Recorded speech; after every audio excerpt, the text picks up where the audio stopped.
It's time for another musical interlude. Let's get started. Talking with people with music in their genes, their blood, and in their soul. You are watching Musical Interlude.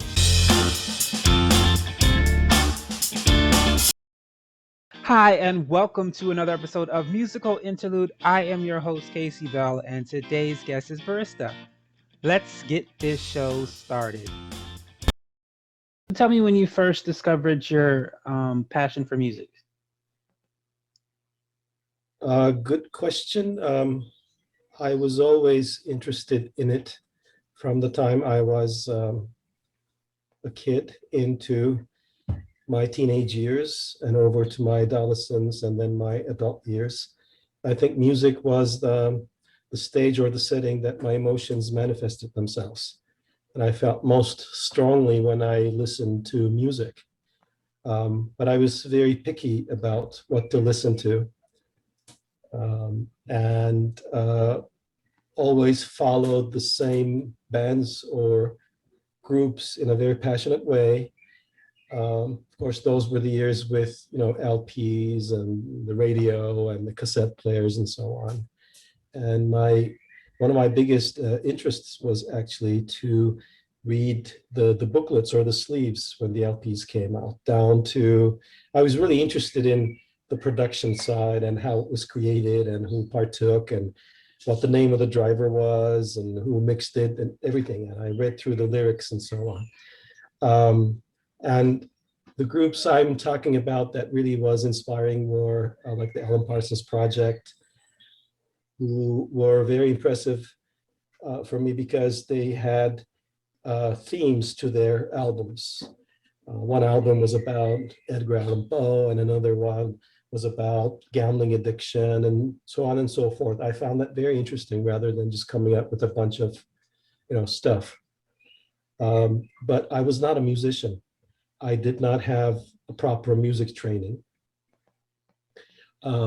I think the only training I had was I would arrange pillows like a drum set. I would found my mother's knitting rods. I would play the air drums, and those were, probably still the elementary school years and so on. So I became an air drummer in that way. But becoming a musician is something that happened in a journey. So my music adventure did not start out as a musician, but through this adventure, I became sort of a musician, I would say. So it covers a long stretch of my life. And I'm sorry if I'm not giving you a sort of a traditional answer about, when it exactly came about and how it went through and so on. No, that's fine. In terms of a musical performance, it's a story of the last 8 or 9 years. Okay, so that was fine. But when did you decide that it was something you were going to actually do? You weren't just going to listen to music and admire it, but you were going to actually decide to do it, make some of yourself. When did you make that decision? A couple of friends of mine who were musicians by training, but doctors by profession. We got together in a studio just for fun. And since I knew how to air drum, I took the drum set. And we kept doing it because we had a good time. And it kept getting better and better. And at some point, we decided to do some original stuff, try to come up with something original rather than cover in excess or so on. The more that went on, I think the more courage I found in myself that I could actually become a musician. I had to pursue this journey on my own. And I learned as I went, actually, and I'm still learning to be a musician. So I'm not a musician in the professional sense of the word, but maybe more in an emotional sense of the word. It's very difficult to make a living out of music. I see that. Thankfully, I make my living out of something else, which frees me from the commercial concerns, really, and allows me to try to create something that I really like, and sort of be not subjected to the commercial dynamics of the music business today. So I would say last 8, 9 years. And the first album came out in 2014, and it was a big revolution in my life, from sitting in that studio next to Fenerbahce Stadium about 3, 4 years previously to an album was a huge thing for me. And I loved it. I just loved it. And I wanted to do more and more and more. So I got more and more into it, and I learned the technical side of it. I learned to use the Pro Tools and anything really that has to do with producing music. Cool. So when you do buy an album and you listen to the product and you look at the product, it's the finished product and it looks easy, but experiencing the journey to the finished product is, I'm sure, is not easy. So what was a thing or two you learned about the recording process that kind of took you off guard? There's no end to it. It's really difficult to decide when it's ready. Sometimes it happens naturally. Sometimes you really force it until you feel good about it. But either way, I think you need to find a good balance between deciding when it's done and not loving your product too much. It's an artist's vanity, I think, to fall in love with your product. You, on the one hand, are not impartial to it, but on the other hand, you need to stay, at least with a part of you, rational about it, I think. So it's fulfilling and it's difficult at the same time. So talk about Open Sesame Volume 1, Her Dress. What was the encouragement or inspiration behind this product production? All the inspiration behind all the songs actually are what I experienced in my life and my desire to share those or voice them.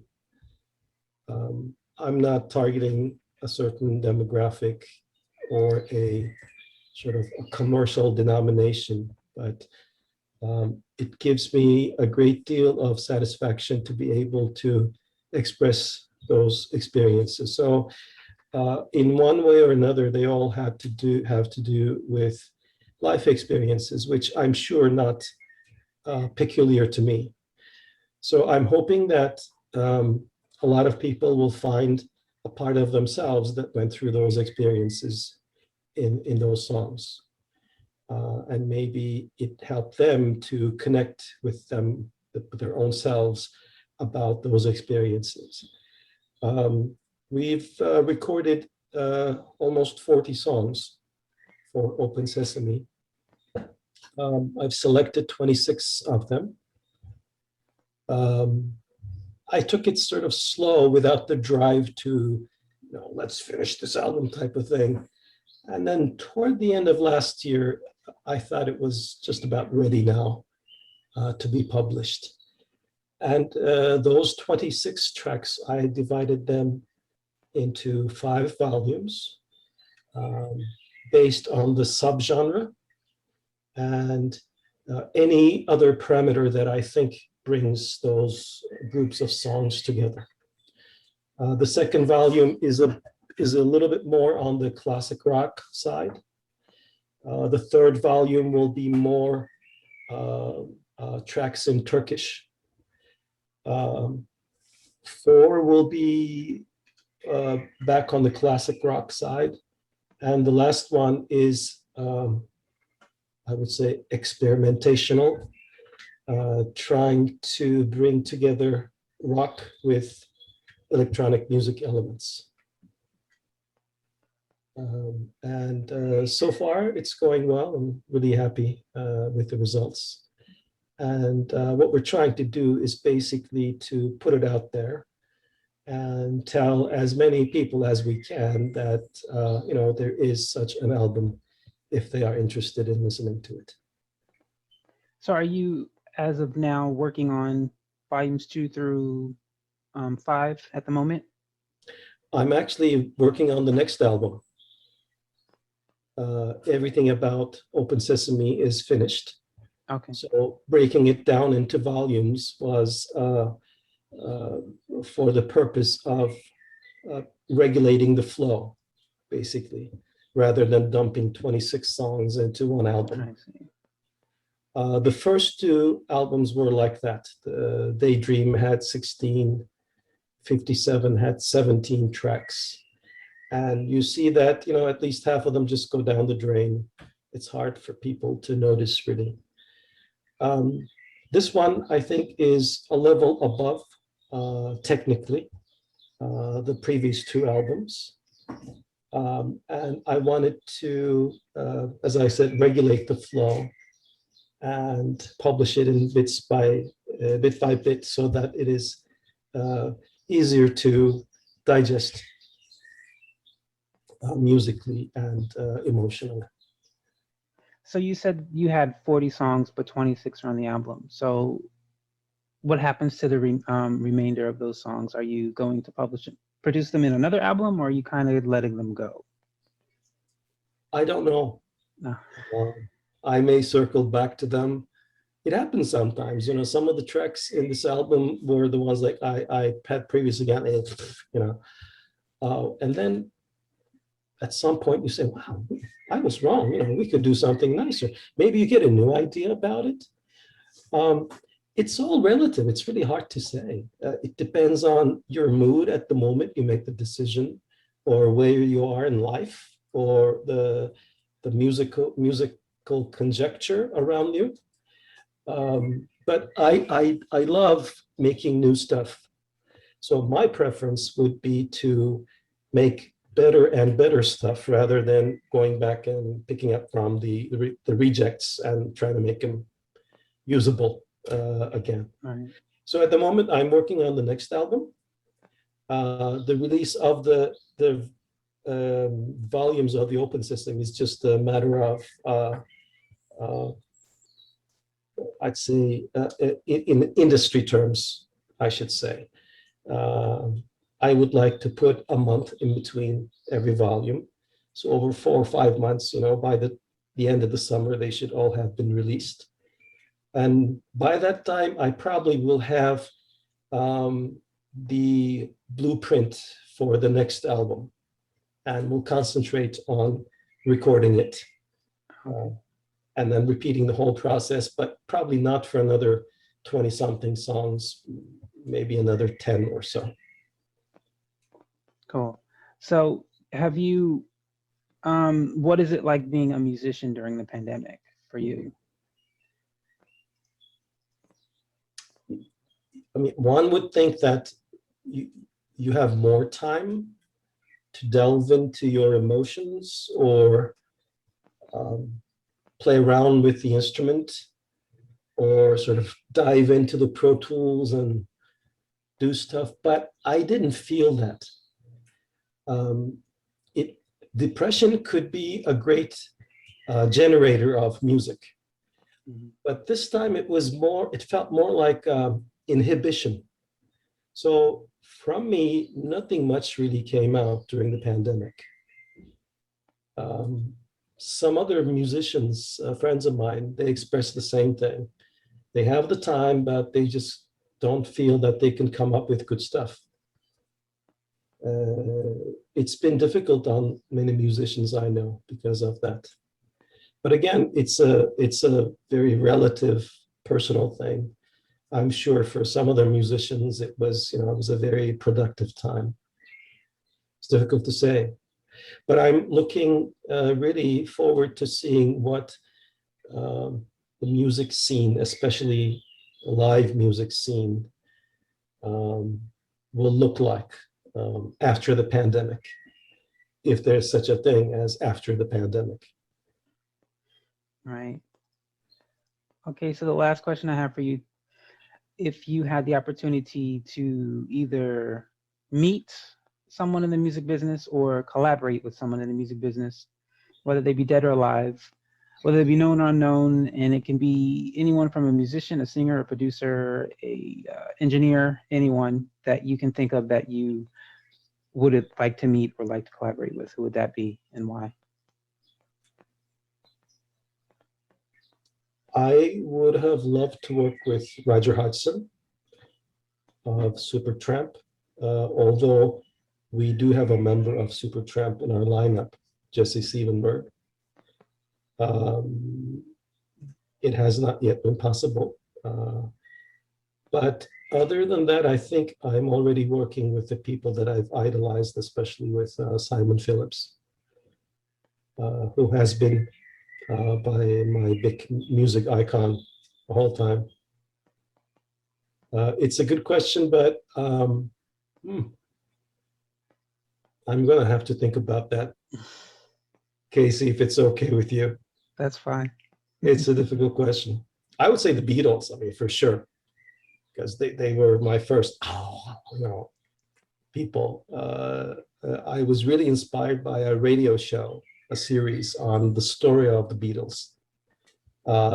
Not how they became famous and how great they were, not all that, but their persons as being human, as human beings. I was 11 or 12. It really inspired me back then.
That is all the time we have for you today on Musical Interlude. I want to thank our guest, Barista, for stopping on by and sharing his musical journey, and you, the audience, for taking the time to view. Have a great day. Have a great week.